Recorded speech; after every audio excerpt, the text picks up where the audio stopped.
Is the NBA disrespecting the New Orleans Pelicans? 18 NBA coaches, scouts, and executives don't seem to think that highly of the Dejounte Murray trade. I'll tell you what they're missing in today's episode of Locked On Pelicans. Plus, I have the perfect Olympic sport for Zion Williamson.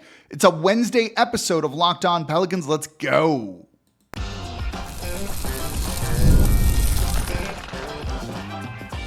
You are Locked On Pelicans, your daily New Orleans Pelicans podcast, part of the Locked On Podcast Network, your team every day. Welcome to another edition of Locked On Pelicans, the daily podcast covering your favorite team, the New Orleans Pelicans and NBA, part of the Locked On Podcast Network, your team every day, available wherever you get your podcasts and available on YouTube. I'm your host, Pelicans Insider, credential member of the media, Jake Madison, at NOLA Jake on Twitter. Here with you on this Wednesday, and we got a jam-packed episode of Locked On Pelicans for you. We're going to look at ESPN's offseason survey, executives, scouts, coaches, given their take on some of the big moves, and the Pelicans are featured in a weird way on that. We'll break it down and tell you what they're kind of missing and how the Pelicans are better this coming season than they were this past year, even with some big departures and not a real true starting center. And then I've got the best sport for Zion Williamson to play in the Olympics. And yeah, it's still basketball, by the way, but not with the Team USA. So let's break it down in today's episode of Locked On Pelicans, brought to you by FanDuel. Make every moment more.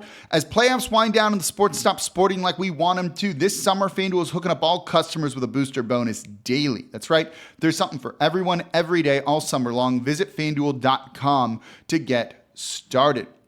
So let's get into the ESPN GM. It's 18 NBA coaches, scouts, and executives. We don't know with what teams. We don't know how many of each, but it's 18 people that work in the NBA, giving you like a bit of like a true insider's take. We'll get the NBA.com True GM survey later in the offseason that we'll break it down here.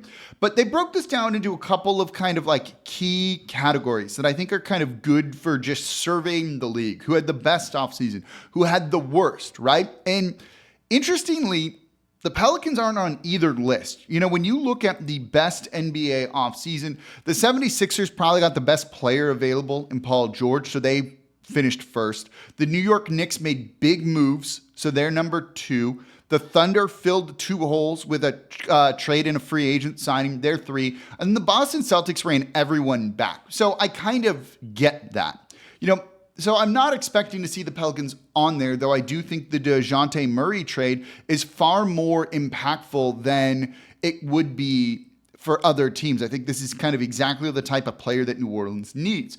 You know, they're also not getting any votes for the worst offseason, so that's a good thing. You know, they're lacking a center. They haven't, potentially traded away Brandon Ingram, which it seemed like they wanted to do. That could be cause for concern and mean the offseason wasn't going that well, but they're not listed by this. There's just not a ton to say about them, according to NBA executives. You know, one of the things that really drives that point home is when you look at what was the best move of the NBA offseason, Paul George signing with the 76ers gets the most votes there, and I get it. He's kind of the biggest name player, the most talented player to change teams. Then you have the Alex Caruso trade to the Thunder, Jalen Brunson extending with the Knicks, Kentavious Caldwell-Pope signing with the Orlando Magic, Rob Dillingham drafted by the Timberwolves, and then Mikal Bridges getting traded by the Brooklyn Nets. This is surprising to me to not see Dejounte Murray on there. You know, there's a question here that what was the most surprising move, and it gets 1 vote on that when you knew Atlanta was going to trade away either Trae Young or Murray. So I don't know why that gets a vote there, but doesn't get put on necessarily the best move. While I think Trae Young could have been more impactful for New Orleans with his shooting, Murray is exactly what New Orleans needs. They needed a point guard to run the offense. And in the next segment, I'll give you 3 big reasons why this team is going to be better. But I think people around the league kind of just look at New Orleans and don't think much of them. Don't think that maybe that trade was as big of a game changer as we view it here in New Orleans, regardless of who the starting center is going to be for this team. I think that addressed a lot of needs. But the way I read this is that the rest of the NBA is kind of just in wait and see mode when it comes to the Pelicans. What's also a little bit surprising here, and maybe speaks to that a little bit more, is it did also get a vote for what was the worst move of the NBA offseason. What's funny about this is the tied for the first was the DeMar DeRozan trade, like both sides. Chicago's part in the DeMar DeRozan trade and Sacramento's part in the DeMar DeRozan trade, which is kind of funny to me that people just hated it for both sides there. And I kind of get it. I didn't love that move either. Might have been better to go after a guy like Brandon Ingram if you were the Sacramento Kings. But this getting, the worst move is genuinely surprising to me. I get that there's kind of a feeling of like too many cooks in the kitchen. Who is going to start for this team? How do you figure out the rotation? But I think that's a good problem to have. I'd rather have more talent on this team than not. And that's something that New Orleans did. I think they kind of bought somewhat low on Dejounte Murray, and that's perfect. That's exactly what this team should be doing. And also adding more of a point guard to this roster was something they needed. To see this as qualified as a bad move, given that you gave up Dyson Daniels, who good elite defense, but a role player off the bench with lack of offense. Could be something good, who knows? But Larry Nance Jr., while I don't think he was as bad as some people want to make him out to be last season, wasn't the biggest difference maker. And 2 first-round picks, I'm fine with it. You have picks to give, and you got to make a move at some point. To see it kind of be listed as one of the worst moves, or even people thinking that, is genuinely head-scratching to me. I think that ties into that the Pelicans are like, prove it, right? You still have Zion, you still have Ingram, there's CJ McCollum here. It's a very top-heavy roster, and this team still hasn't won, right? They haven't proven it yet. They don't get the benefit of the doubt. And Murray can be an excellent addition here, but if things still don't work between Zion Williamson and Ingram, that complicates things a little bit. I don't think the lack of a center is as big of a deal as maybe others around the league do. But it's clear that, the NBA as a whole kind of views New Orleans as trying, but not necessarily there yet. That's maybe evidenced by their win total being low per FanDuel, 44.5 when they won 49 games last season. And I do think they've upgraded the talent level. Maybe part of that is the Western Conference is brutal.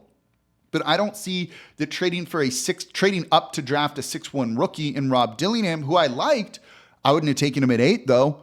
I think that's the type of move that isn't really going to elevate the Minnesota Timberwolves more so than where they were last year. And they're likely going to take a bit of a step back, given that was their big addition. New Orleans, I think, made one of the more significant moves in the Western Conference. I think they still need to prove it, though. But here's some reasons for optimism. We got 3 reasons here. I'll probably come up with more on the fly here in the next segment of what people are missing about the Dejounte Murray trade for the New Orleans Pelicans. Let's look at that coming up here next in today's episode of Locked On Pelicans.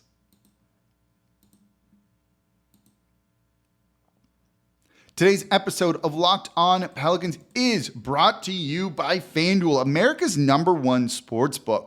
I love sports, and I love them so much, I never want them to stop. But as the playoffs wind down and we get fewer games and sports just aren't sporting like you want them to, FanDuel is going to let you keep the sports going whenever you want. And all you have to do is open up the app and dream up bets anytime you're in the mood. And this summer, FanDuel is hooking up all customers with a booster bonus daily. That's right, there's something for everyone every day, all summer long. So get in on Major League Baseball. You can pick who's going to hit a home run with big payouts if you get it correct. You also have the Olympics going on. So head over to FanDuel.com and start making the most out of your summer. FanDuel, the official sports betting partner of Major League Baseball and the official sports betting partner of Locked On.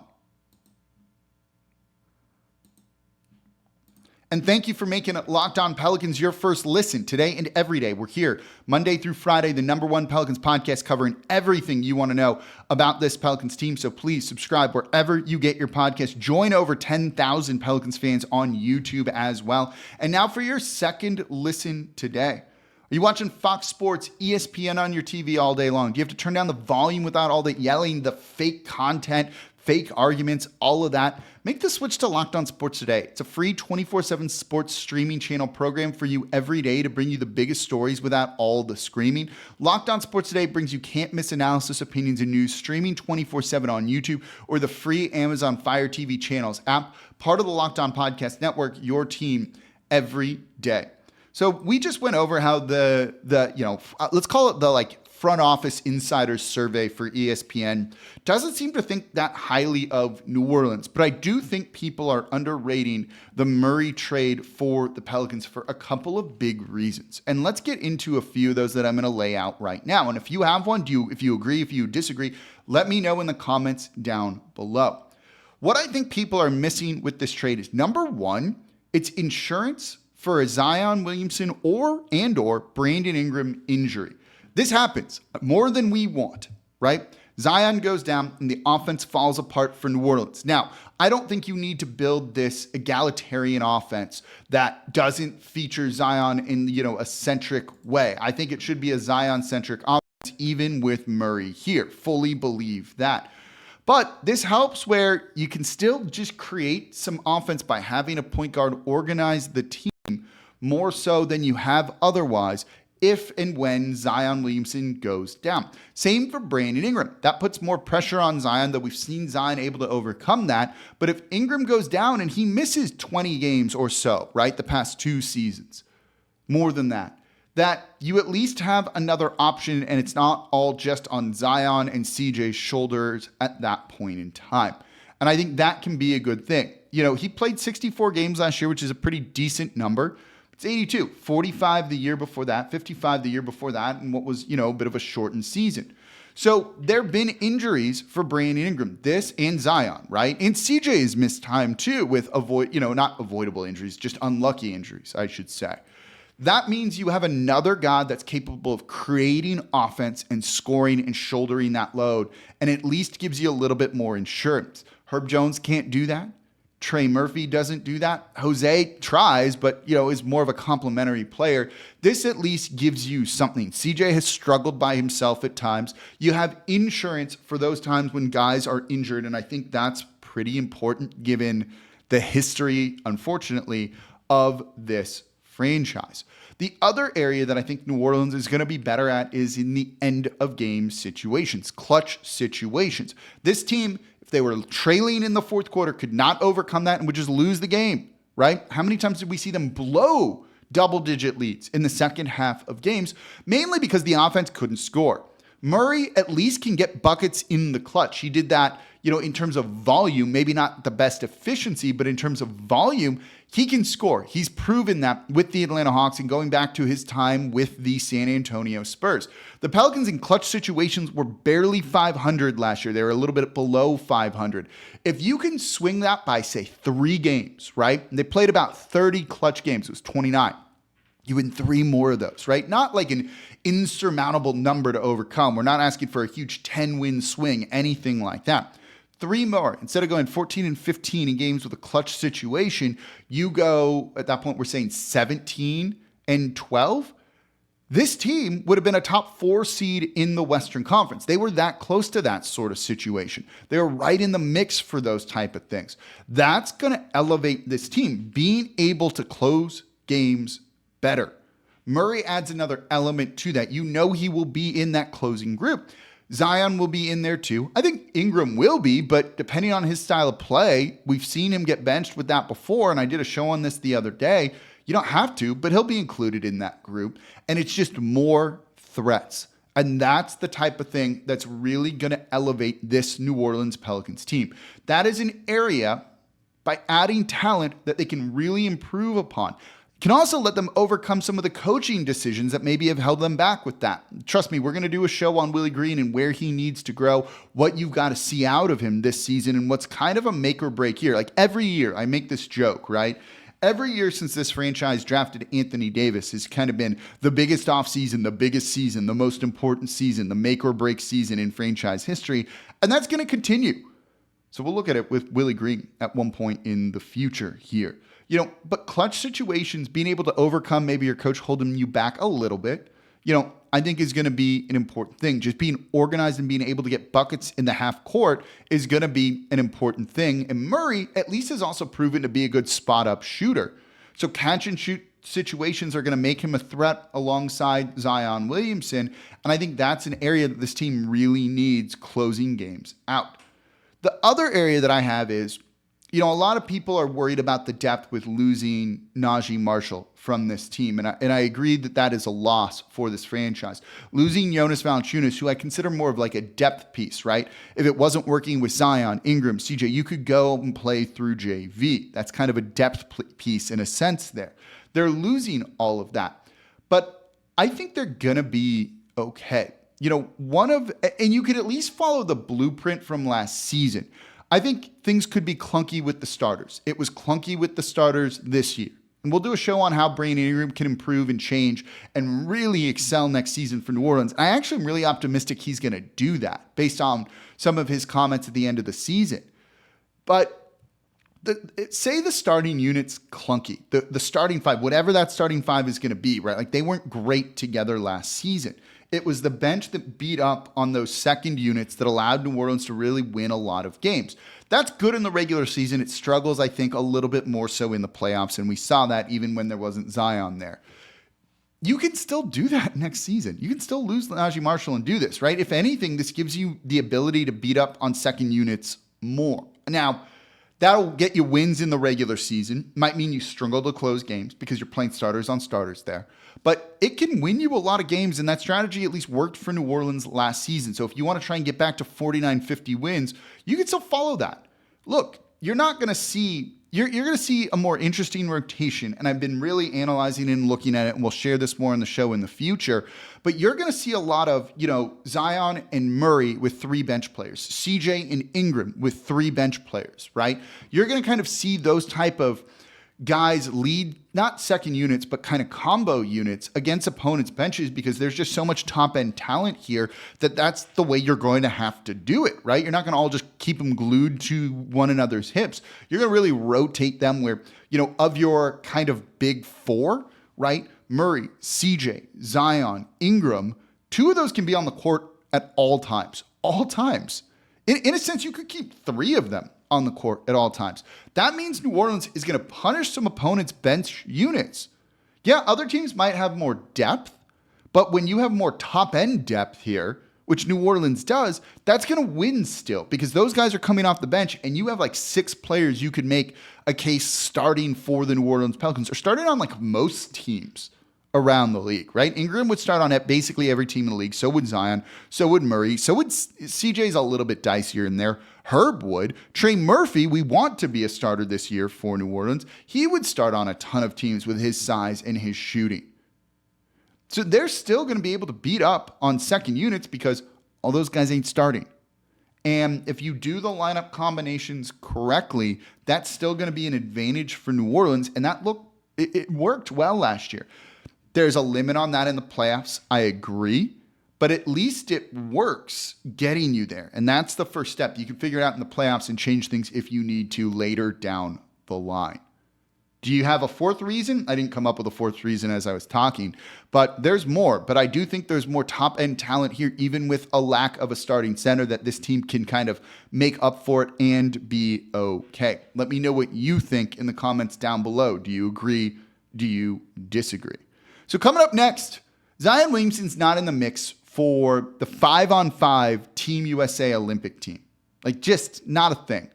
But what about 3-on-3 basketball? That's an Olympic sport. I want to see Zion Williamson in there. I'll tell you why, but there's also a big thing that means it won't happen. I'll explain what that is coming up here next in today's episode of Locked On Pelicans.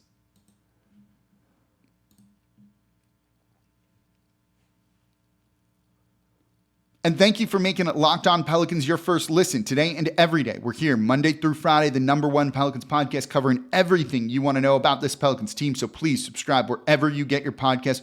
Join over 10,000 Pelicans fans on YouTube as well. And now for your second listen, Saints training camp in full swing. How is Spencer Rattler looking? Is there any chance he can push Derek Carr? Is Derek Carr just going to be better next season? Please, is the offense going to be better?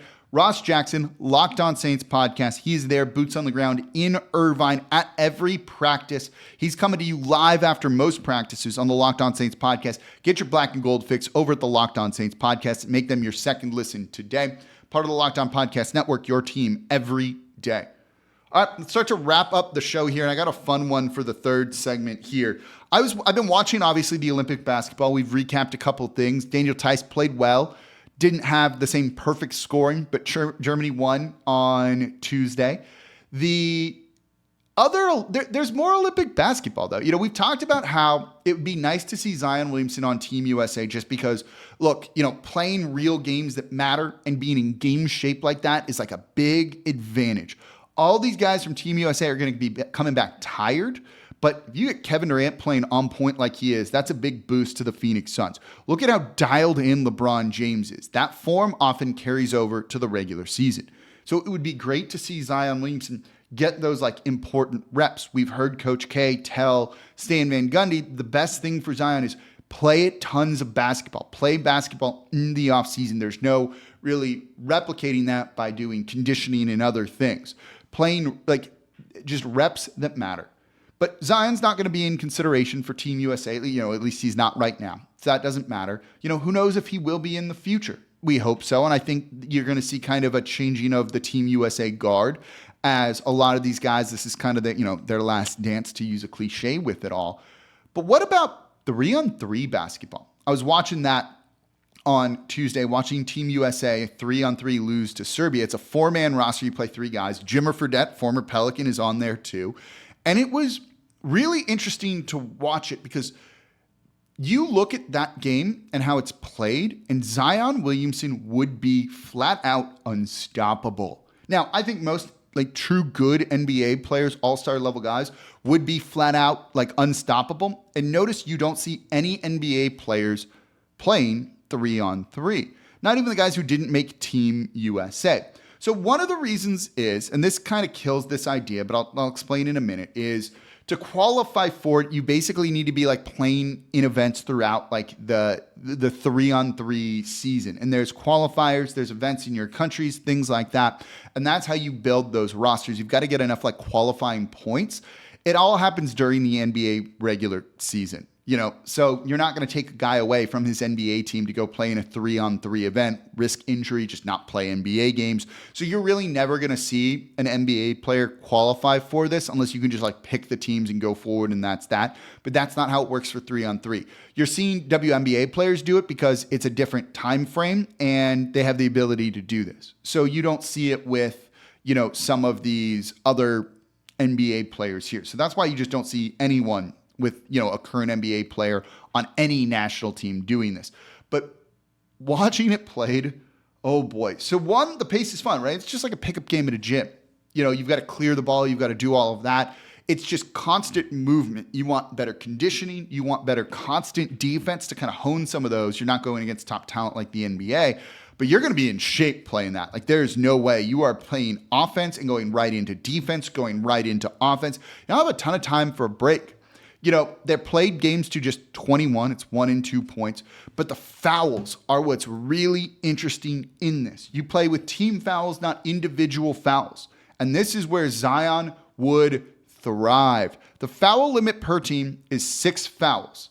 You're just playing to 21 with a 12-second shot clock. For fouls 7, 8, and 9, your team gets 2 free throws. It's Zion driving to the basket every single time with a 12-second shot clock, getting a full head of steam, going downhill. No one's going to stop him. Either he is scoring or they're going to foul him. And for fouls 7, 8, 9, that's 2 free throws. Here's the thing, though. For fouls 10 or more, it's 2 free throws and your team retains possession of the ball.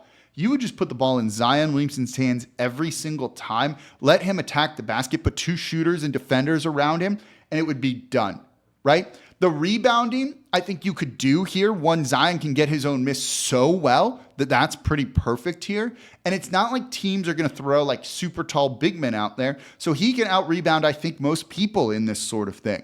He would be unstoppable. When teams get into 10 fouls, you have the best closer in the game, I think, here. I was thinking about this. We were talking about it on Lockdown NBA, and this is probably going to be a topic next week of if you were to build just a 3-on-3 team and use the Olympic 3-on-3 rules, what team would you want? Who would be the team with New Orleans here? I would have it probably be Zion Williamson, Herb Jones, and then who? Like, you can just pick, right? Ingram should be on there. And then who's the fourth? Murray, CJ? Is it Trey Murphy? I think those are all valid options. Where do you think that team would rank in the NBA? Right? Is that better than the Celtics? Right? If they went with Porzingis, would he be able to slow down Zion Williamson, or would Zion just get this team into the bonus and just close games out by getting 2 free throws and retaining possession of the ball? That would be my game plan. And if you have Zion doing that, are the Pelicans favored? Or where would they rank in terms of favorites for a 3-on-3 tournament using NBA players on their current teams? I think the Pels would be up there. It's kind of a fun thought exercise. Let me know what you want the 3-on-3 team to be. Who are your 3 starters and who's the guy off the bench for New Orleans? Do you think they'd win the whole thing? Is there another team that you're like, no, that team would eat them alive or would do really well? Let me know in the comments down below on YouTube. Something I'm going to be thinking about for a little bit. So that's going to do it for this episode of Locked On Pelicans, part of the Locked On Podcast Network, your team every day. As always, I'm your host, Jake Madison, at NOLA Jake on Twitter. I'll be back with y'all tomorrow.